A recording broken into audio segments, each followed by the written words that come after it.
السلام علیکم ورحمۃ اللہ وبرکاتہ۔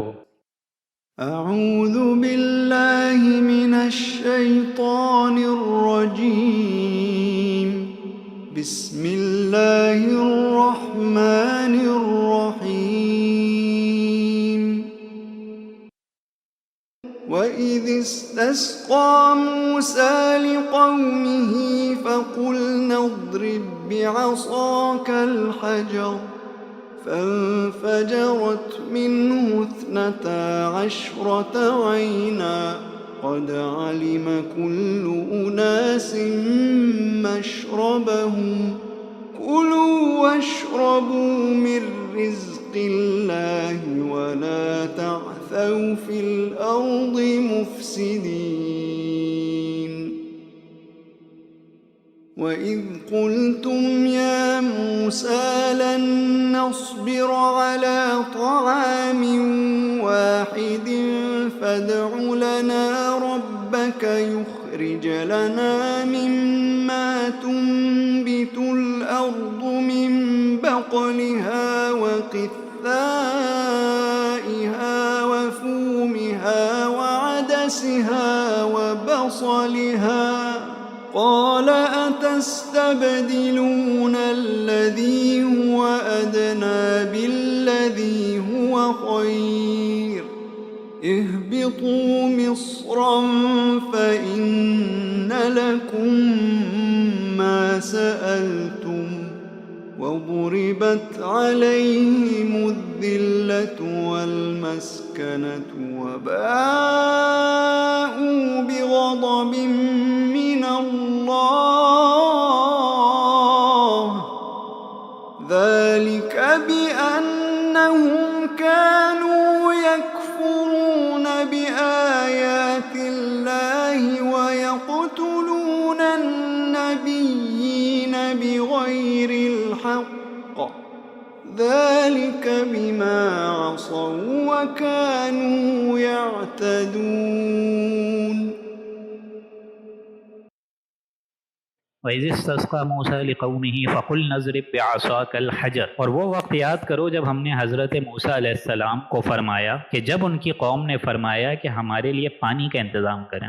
اب ظاہر بات ہے سنائن پیننسولا کا ایک پورا گرمی کا معاملہ ہے، اس میں اللہ تعالیٰ نے کھانے پینے کو تو پچھلے رکوع میں بتا دیا گیا، من و سلوہ اتار دیا، لیکن اب پینا ظاہر بات ہے پانی ایک بہت بڑی نعمت ہے اللہ کی، تو اللہ تعالیٰ نے یہ انتظام پینے کا بھی ان کے لیے آسان کر دیا کہ یاد کرو وہ وقت جب موسیٰ علیہ السلام سے ان کی قوم نے پانی کی دعا مانگی، اذ استسقى موسیٰ لقومہ فقلنا اضرب بعصاک الحجر، تو ہم نے حضرت موسیٰ علیہ السلام کو وحی سے آگاہی دی، حکم دیا کہ اپنی قوم کے واسطے اپنے عصا کو، اپنی لاٹھی کو اس پتھر پہ مارو۔ معلوم ہوتا ہے کوئی پتھر تھا وہاں پہ، اشارہ کیا اللہ تعالیٰ نے کہ اس میں سے پتھر کو مارو اپنی لاٹھی سے۔ فانفجرت منہ 12 عینا، تو دیکھتے ہی دیکھتے فوراً کے فوراً اس میں سے 12 چشمے پھوٹ نکلے۔ فجرت، فجر بھی اس سے ہی نکلا ہے، ہم لوگ کو معلوم ہے فجر، ظہر، عصر، مغرب، عشاء۔ فجر پہ کہتے ہیں عربی میں کسی چیز سے پھٹ کے کوئی چیز برآمد ہو جائے، فجر۔ رات کا اندھیرا ہے، رات کی تاریکی پھاڑ کے دن کا اللہ تعالیٰ صبح بیدار کر دیتا ہے، دن کی روشنی آ جاتی ہے، تو اس کو نماز فجر کہتے ہیں۔ فانفجرت منہ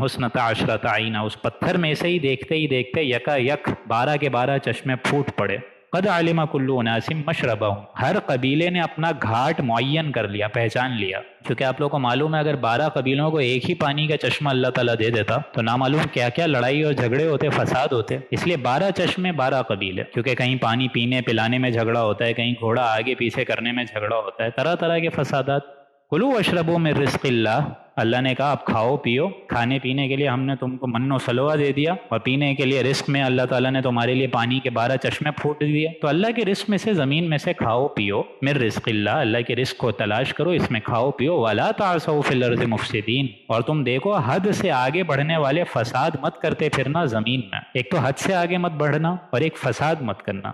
تو وَإِذْ قُلْتُمْ يَا مُوسَىٰ لَن نَّصْبِرَ عَلَىٰ طَعَامٍ، اور وہ وقت یاد کریں جب تم لوگوں نے کہا، یعنی یہاں پہ یہودیوں کو مخاطب کر کے، ان کی سابقہ امت مسلمہ کو مخاطب کر کے کہا جا رہا ہے کہ انہوں نے کہا، کس سے کہا؟ یا موسیٰ، کہ اے موسیٰ، لن نصبر علی طعام واحد، ہم پہ ہرگز صبر ہو ہی نہیں سکتا ایک کھانے پہ، کھا کھا کے ہماری جی اکتا گئے ہیں، کب سے من و سلوہ کھا رہے ہیں، کب سے یہ کاربوہائیڈریٹ اور پروٹین کی یہ غذا آ رہی ہے، چلو پانی کا تو سمجھ میں آتا ہے، لیکن یہ کاربوہائیڈریٹ پروٹین لگاتار من و سلوہ۔ وَإِذْ قُلْتُمْ يَا مُوسَىٰ لَن نَّصْبِرَ عَلَىٰ طَعَامٍ وَاحِدٍ، ہم پہ اب اس ایک کھانے پہ ہرگز صبر نہیں ہو سکتا. فَادْعُ لَنَا رَبَّكَ يُخْرِجْ لَنَا مِمَّا تُنبِتُ الْأَرْضُ، تو آپ دعا کریے اے موسیٰ علیہ السلام اپنے پروردگار سے کہ وہ ہمارے لیے زمین کی کشیدگی میں سے، رویت میں سے کوئی چیز نکالے. یعنی زمین کی اب چیزیں ان کو چاہیے تھی، زمین کی رویدگی اور اس کی پیداوار میں سے ہمارے کھانے کے لیے کوئی چیز نکالے. من بقلہا، ترکاریاں، آپ لوگ کو پتہ ہے ترکاریاں، ککڑی مطلب جس کو آپ لوگ کھیرے بھی کہتے ہیں، ترکاریاں، یہ ساری چیزیں. من بقلہا وقصائہا، ککڑیاں، وفومہا، لہسن، وعدسہا، مسور کی دال، وعدسہا، وبصلہا، پیاز. تو یہ معلوم ہوتا ہے کہ یہ ساری وہ چیزیں تھیں جن سے آپ لوگ کو پتہ ہے سالن بنتا ہے، چٹخارے جن سے بنتے ہیں، کیونکہ ایک ہی چیز کھا کھا کے ان کی طبیعتیں اکتا گئی تھیں. قال تستبدلون الذی هو ادنی بالذی هو خیر، تو کیا تم وہ شے طلب کرتے ہو اور وہ چیزیں چاہتے ہو جو کمتر ہے بدلے میں اس کے جو بہتر ہے. یعنی یہ ادنا چیزیں، ککڑیاں، لہسن، مسور کی دال، پیاز، یہ تو بہت کمتر شے ہے، اس سے کہیں گنا بہتر چیز تو اللہ کے نزدیک من و سلوہ ہے. اہبطوا مصرا فإن لکم ما سألتم. اب دیکھیں یہ اللہ تعالیٰ کی طرف سے آ رہا ہے کہ اللہ فرما رہا ہے اہبطوا مصرا، اب زمین میں بسیرا کرو، تم نے جو مانگا ہے تم کو مل جائے گا، لیکن اب زمین میں پڑے رہو، وہاں تمہیں محنت کرنی پڑے گی، وہاں تمہیں ہل چلانا پڑے گا، وہاں تمہیں کاشت کرنی ہوگی. یہ سب چیزیں کرو گے تو اللہ تعالیٰ یہ چیزیں بھی تمہارے حق میں آسانی فرما دے گا اور یہ ساری چیزیں دے دے گا. تو یہاں بتایا جا رہا ہے اہبطوا مصرا فإن لکم ما سألتم، تو زمین میں اتر جاؤ، اس شہر میں سیٹل ڈاؤن سم ویئر ان دی ارتھ، فإن لکم ما سألتم، جو چیزیں تم نے درخواست کری ہیں وہ تمہیں پھر مل جائیں گی. وضربت علیہم الذلۃ والمسکنۃ وباؤوا بغضب من اللہ. وضربت علیہم الذلہ، تو اب ان پہ ذلت، والمسکنہ، اور مسکنت، ذلت کہتے ہیں رسوائی کو اور مسکنت کہتے ہیں کم ہمتی کو. یہ ذلت یعنی رسوائی اور مسکنت، کم ہمتی ان پر تھوپ دی گئی. وضربت، تھوپ دی گئی، صرف اس وجہ سے کہ ان کی نافرمانی، ناشکری، بد عملی، بد فعلی، بے فعلی، ان تمام حرکتوں کی وجہ سے میں نے ان پہ ذلت اور رسوائی ان کا مقدر بنا دی گئی. کیونکہ انہیں کتاب دی گئی تھی، اس کی پیروی کرنے کا حکم تھا، شریعت دی گئی تھی، اس کو قائم کرنے کا حکم تھا. ایسی قومیں پھر کافروں سے بڑھ کے مغضوب علیہم ہو جاتی ہیں. آپ لوگ کہتے ہیں نا، لوگ کہتے ہیں مجھ سے کہ کافروں کو اللہ تعالیٰ نے اتنی ڈھیل کیوں دی ہوئی ہے، دنیاوی زندگی میں انجوائے کر رہے ہیں وہ. دوستوں یہ اللہ کا قانون نہیں ہے، اللہ کا قانون امت سے پہلے اسٹارٹ ہوتا ہے. فطرت اللہ التی فطر الناس علیہا، اللہ کی اس فطرت میں آپ لوگ کبھی کوئی بگاڑ نہیں دیکھیں گے. لہٰذا یہ بات سمجھ لیجئے کہ یہی نقشہ جو آپ لوگ کو یہودیوں کے بارے میں نظر آ رہا ہے، آج اس نقشے پہ پورے طریقے سے اپلیکیبل امت مسلمہ ہو رہی ہے. اور کافروں سے بڑھ کر ایسی قوموں کا یہ انجام ہو جاتا ہے کہ کافروں کو دین تو پہنچانا ان کے ذمہ تھا. دیکھیں کافروں کو اگر آپ لوگ دین پہنچائیں گے، امریکہ جائیں گے، رشیا جائیں گے، کہیں پہ بھی جائیں گے، تو کافر یہ عین ممکن ہے نا پوچھ سکتا ہے آپ سے کہ آپ 7 سمندر پار کر کے طے کر کے ہمیں سکھانے آ گئے قرآن. آپ کو پتہ بھی ہے آپ کے قرآن میں خود لکھا ہوا کیا ہے؟ کیونکہ کافروں کو تو دین پہنچانا ہماری ذمہ تھا، ہم ان کو دین کیا پہنچائیں گے؟ ہم نے خود دین کو چھوڑ دیا، ہم خود دین سے منحرف ہو گئے. اسی آیت کو میں بار بار آپ لوگ کو کوٹ کر رہا ہوں کیونکہ یہ آیت بہت کم لوگ سمجھتے ہیں کہ یہ اس آیت کو پڑھتے پڑھتے گزر جاتے ہیں کہ یہ پچھلے لوگوں کی داستانیں ہیں. ایسا بالکل نہیں ہے. وَضُرِبَتْ عَلَيْهِمُ الذِّلَّةُ وَالْمَسْكَنَةُ وَبَاءُوا بِغَضَبٍ مِّنَ اللَّهِ، اور اللہ کا غضب لے کے وہ لوٹے. ذلت بھی ان پہ، رسوائی بھی ان پہ، اور پستی کے حالات میں بھی وہ رہے، اور پھر انجام یہ ہوا کہ اللہ کا غضب لے کے لوٹے. علامہ اقبال نے بہت خوبصورت شعر کہا تھا، مست رکھو ذکر و فکر صبح گاہی میں اسے، پختہ تر کر دو مزاج خانقاہی میں اسے.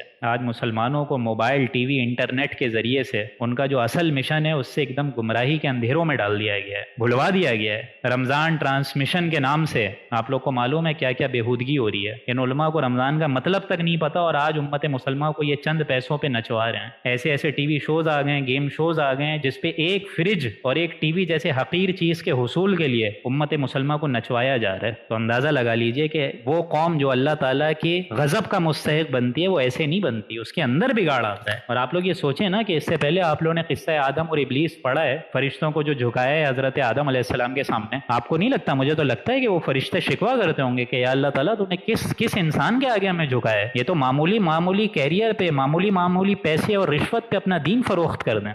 ذالک بانہم کانوا یکفرون بآیات اللہ. اور یہ کیوں ہوا؟ یہ اس لیے ہوا، اب آپ یہ الفاظ سنیں کہ اللہ تعالیٰ نے ذلت اور مسکنت کیوں ڈالی جو کہ سابقہ امت مسلمہ کے بعد ہمارے اوپر بھی آ گئی ہے. یہ کیوں ہوا؟ ذالک بانہم، یہ کیوں ہوا؟ یہ اس لیے ہوا کانوا یکفرون بآیات اللہ. نمبر 1 کہ وہ اللہ تعالیٰ کی آیات کا کفر کرتے تھے. ایک تو مان لینا الگ چیز ہے اور اس پہ عمل کرنا زمین و آسمان کا فرق ہے. اللہ تعالیٰ نے بڑا قرآن میں لکھا ہے جھوٹ نہ بولو. آج کتنے مسلمان ہیں جو کہ سچ بولتے ہیں. اللہ تعالیٰ نے بڑا لکھا ہے سود کے معاملے میں میں اپنے آپ کو روکو, تجارت کے معاملے میں اپنے آپ کو آگے سے آگے کرو, سود سے بچو. اللہ تعالیٰ نے سورہ نور میں لکھا ہے زنا سے بچو. کتنے لوگ ہیں جو زنا سے بچتے ہیں؟ یہاں تم کھڑے ہو الحمدللہ پڑھ رہے ہو ایاک نعبد و ایاک نستعین کہ اللہ تعالیٰ ہم تیری عبادت کرتے ہیں اور تجھی سے مدد مانگتے ہیں, تو معلوم ہوا کہ یہ جو تمہارا عقیدہ ہے اس میں کوئی وزن تو ایک بھی نہیں ہے. معلوم ہے کہ تمہارا عقیدہ جھوٹا ہے. اگر تمہارا عقیدہ صحیح ہے تو تم اس قرآن کو اللہ کی کتاب مانو, اس پہ عمل کرو اور اس کا جو نظام ہے اس کو قائم کرنے کے لیے تن من دھن کی بازی لگا دو. یہ معلوم ہوتا ہے کہ ایمان نہیں ہے. ذالک بانہم کانوا یکفرون بآیات اللہ, یہ اس لیے ہوا کیونکہ انہوں نے اللہ کی آیات کا کفر کیا, پسے پش ڈالا, سیریس ہی نہیں لیا. ویقتلون النبیین بغیر الحق, اور انہوں نے قتل کیا نبیوں کو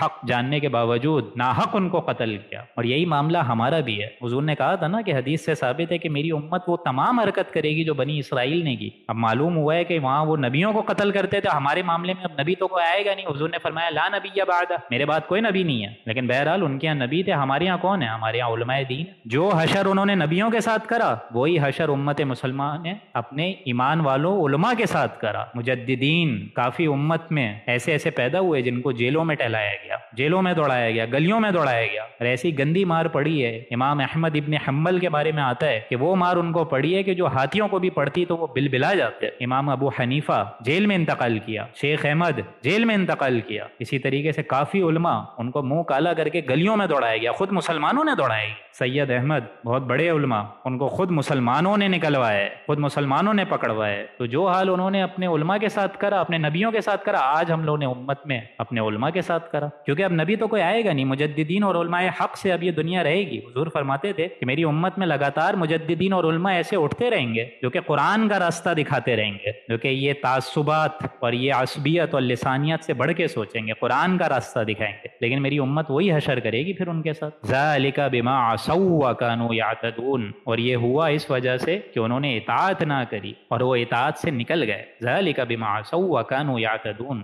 اپنے حد سے آگے بڑھ گئے. نافرمانی اور حد سے بڑھنے کی وجہ سے ہم لوگ نے ان کو اس اونچے مقام سے ذلت اور خواری مقام والے پہ مبعوث کر دیا. ورنہ اللہ ظالم نہیں تھا, اللہ تعالیٰ نے تو اونچا مقام دیا تھا. اور بہنیں یہی معاملہ ہمارا بھی ہے, ہمیں بھی خیر امت قرار دیا. اب اگر ہم اس مشن کو بھول جائیں تو اللہ تعالیٰ نے تو ہمیں خیر امت بنایا تھا, لیکن اگر ہم اس مشن کو ہی بھول جائیں, ہمیں یہ بھی نہیں معلوم کہ ہم لوگ شاید کچھ بھول چکے ہیں, تو آج اللہ تعالیٰ نے وہی ذلت اور مسکنت مقدر بنا دی گئی ہے, مقدر بنا دی گئی ہے, اس امت مسلمہ کا مقدر بنا دی گئی ہے وہی ذلت اور مسکنت. ورنہ اللہ تعالیٰ نے تو ہم پہ بہت فضل کیا تھا.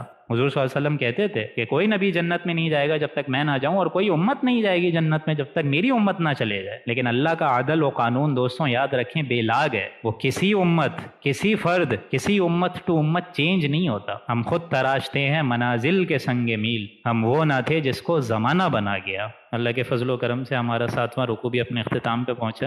بارک اللہ لنا ولکم فی القرآن العظیم ونفعنی وإیاکم بالآیاتہ والذکر الحکیم. صدق اللہ العظیم.